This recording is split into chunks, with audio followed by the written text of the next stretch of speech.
শুধুমাত্র আটা আর কাঁচা আলু দিয়ে দারুণ সুন্দর মুচমুচে মুখরোচক একটি নাস্তা রেসিপি আজকে আপনাদের সাথে শেয়ার করব। তো চলুন শুরু করছি। আশা করছি আপনাদের অনেক ভালো লাগবে। নমস্কার বন্ধুরা, মায়ের ছোট্ট রান্নাঘরে নতুন আরেকটি রেসিপি দেখার জন্য আপনাদের সকলকে ওয়েলকাম জানাই।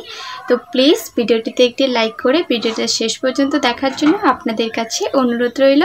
প্রথমে আমি উপকরণগুলো দেখিয়ে দিচ্ছি। এখানে আমার প্রথমে লাগছে আটা, আর আটাটাকে আমি প্রথমে একটু শুকনো গলায় ভেজে নিয়েছি যাতে এর থেকে কাঁচা গন্ধটা চলে যায়। তারপর এখানে আমি কুচো করে নিয়েছি কাঁচা লঙ্কা, নিয়েছি গ্রেট করে আদা, আর একটা কারি পাতা নিয়েছি, আর এখানে নিয়েছি আমি 3টে আলু। আর এখানে আমার কিছু মশলা লাগবে, সেগুলো আমি পরে কি দেব সেগুলো দেখিয়ে দেব। আর আলুগুলোকে আমি একটা ছোট গ্রেটার দিয়ে গ্রেট করে ভালো করে ধুয়ে নিয়েছি। এরকম একটা ছোট গ্রেটার দিয়ে আমি গ্রেট করে নিয়েছি। এবার কড়াইতে দিয়েছি কিছুটা পরিমাণ সাদা তেল, আর এর মধ্যে আমি দিয়ে দিচ্ছি জিরে ফোড়ন,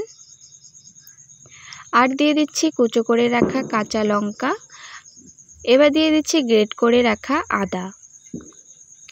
আর এখানে আমি 5 থেকে 6টা কারি পাতা কুচো করে দিয়ে দিয়েছি। আপনারা কারি পাতা পছন্দ না হলে কিন্তু ধনে পাতাও দিতে পারেন। আর এবার এর মধ্যে আমি গ্রেট করে নেওয়া আলুগুলো দিয়ে দিচ্ছি। আলুগুলো দিয়ে একটু নাড়াচাড়া করে এবার এর মধ্যে মশলাগুলো অ্যাড করব। প্রথমে আমি দিয়ে দিলাম জিরে গুঁড়ো, হলুদ গুঁড়ো, শুকনো লঙ্কার গুঁড়ো আর কাশ্মীরি লঙ্কার গুঁড়ো।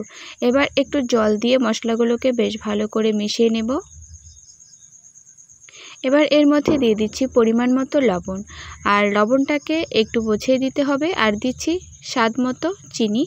চিনিটা দিলে এর টেস্টটা অনেকটাই বেড়ে যায়। আর লবণটা একটু বেশি দিয়েছি কারণ এর মধ্যে আটা অ্যাড করব, আর কম দিলে কিন্তু পরে লবণটা অনেকটাই কম হয়ে যাবে, সেই জন্য বুঝে কিন্তু লবণটা দিতে হবে।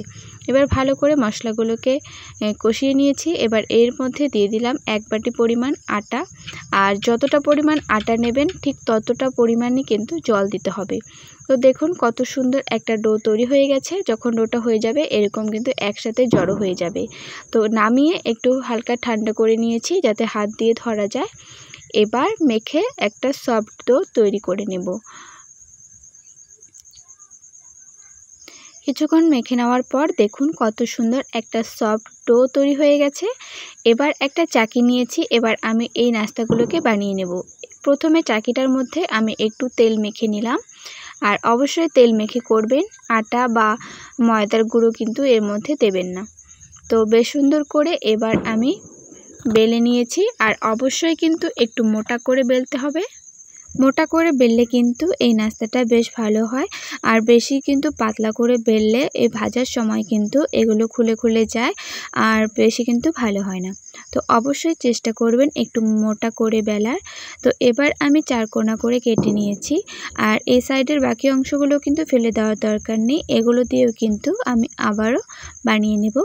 তারপর এরকম ছোট ছোট করে টুকরো টুকরো করে নেব 4 কোনা করে।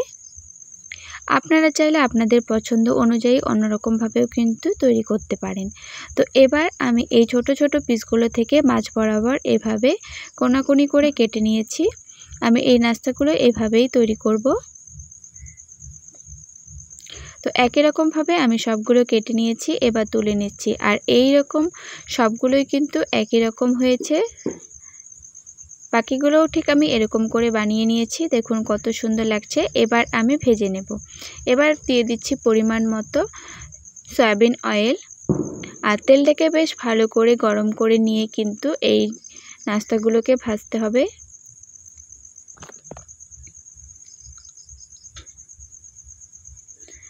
কিছুক্ষণ সময় নিয়ে ভাজতে হবে। যখন এক পিঠ ভালো করে ভাজা হয়ে যাবে তখন কিন্তু উল্টে দেবেন। এর আগে কিন্তু এগুলোকে উল্টে পাল্টে নেওয়া যাবে না, তাহলে কিন্তু ভেঙে যেতে পারে। কিছুক্ষণ এভাবে দেওয়ার পর যখন এক পাশ হয়ে আসবে তখন কিন্তু এইভাবে উল্টে দেবেন। আর অবশ্যই কিন্তু এই আঁচটাকে কিন্তু একটু বাড়িয়ে রাখবেন, একদম লোতে কিন্তু এগুলোকে ভাজা যাবে না। তো সবগুলো আমি একই রকমভাবে ভেজে নিয়েছি। দেখুন কত সুন্দর হয়েছে।